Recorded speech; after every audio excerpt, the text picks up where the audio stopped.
السلام علیکم ورحمۃ اللہ وبرکاتہ نحمده ونصلی علی رسولہ الکریم اما بعد۔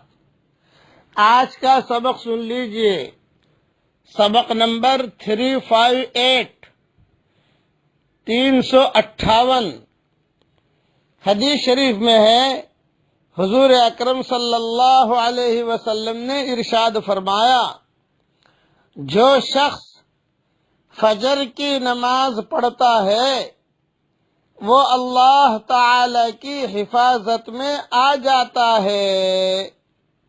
دھیان سے سنو، جو شخص فجر کی نماز پڑھتا ہے وہ اللہ تعالی کی حفاظت میں آ جاتا ہے، لہذا اسے نہ ستاؤ اور اس بات کا خیال رکھو کہ اللہ تعالی اپنی حفاظت میں لیے ہوئے شخص کو ستانے کی وجہ سے تم سے کسی چیز کا مطالبہ نہ فرما لیں۔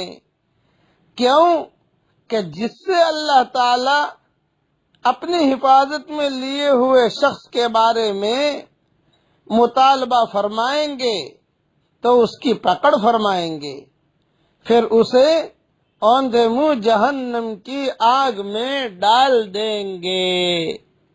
یہ حدیث مسلم شریف میں ہے۔ کتنی جاندار، کتنی فضیلت ہے۔ آدمی معمولی غفلت کی وجہ سے فجر کی نماز چھوڑ دیتا ہے، بے فجر کی نماز اگر پڑھ لی تو اللہ کی حفاظت میں آ گئے۔ اللہ کی حفاظت میں آنے کا یہ نبوی نسخہ ہے، اس کے لیے بہت اہتمام کریں، مائیں بہنیں بھی اہتمام کریں کہ فجر کی نماز ہماری نہ جائے۔ اگر فجر کی نماز گئی خدا نہ خواستہ تو اللہ کا ذمہ داری کچھ نہیں، فجر کی نماز پڑھ لی اللہ کی حفاظت میں آ گئے۔ اور کتنی بڑی فضیلت ہے کہ اللہ کی حفاظت میں آدمی آ جائے گا، وہ کبھی بھی نامراد نہیں ہوگا۔ چلیے اب میرے ساتھ پڑھ لیجئے، اللہ اکبر کبیرہ والحمد للہ کثیرہ وسبحان اللہ بکرۃ واصیلا۔ یہ آسمان کے دروازے کھلوانے کا نبوی نسخہ ہے۔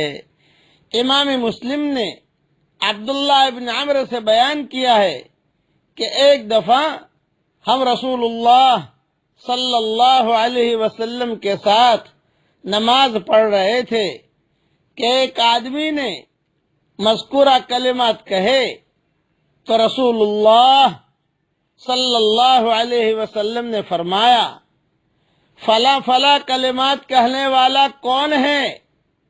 حاضرین میں سے ایک آدمی نے کہا، یا رسول اللہ میں ہوں۔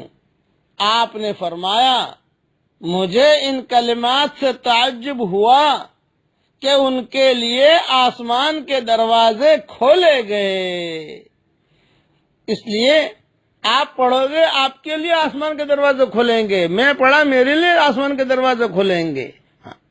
یہ حدیث امام مسلم نے نقل کی ہے، اس لیے اسے پڑھ لیجئے، ایک مرتبہ اور پڑھ لیجئے، اللہ اکبر کبیرہ والحمد للہ کثیرہ وسبحان اللہ بکرۃ واصیلا۔ اور بہت بڑی خوشخبری کی بات یہ ہے کہ حضرت محمد صلی اللہ علیہ وسلم کی زبان مبارک سے سب سے پہلے نکلنے والے یہ کلمات ہیں۔ یہ حدیث اور یہ روایت میں نے میری کتاب مومن کے ہتھیار میں شام کے اذکار میں لکھی ہے، وہاں سارے حوالے دیکھ لیں۔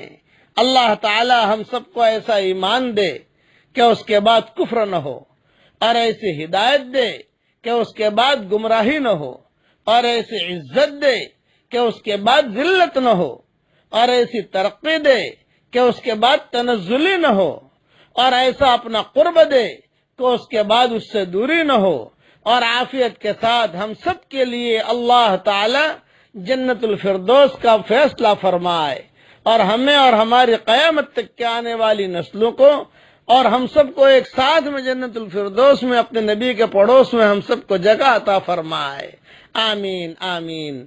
والسلام علیکم ورحمۃ اللہ وبرکاتہ، وآخر دعوانا ان الحمد للہ رب العالمین۔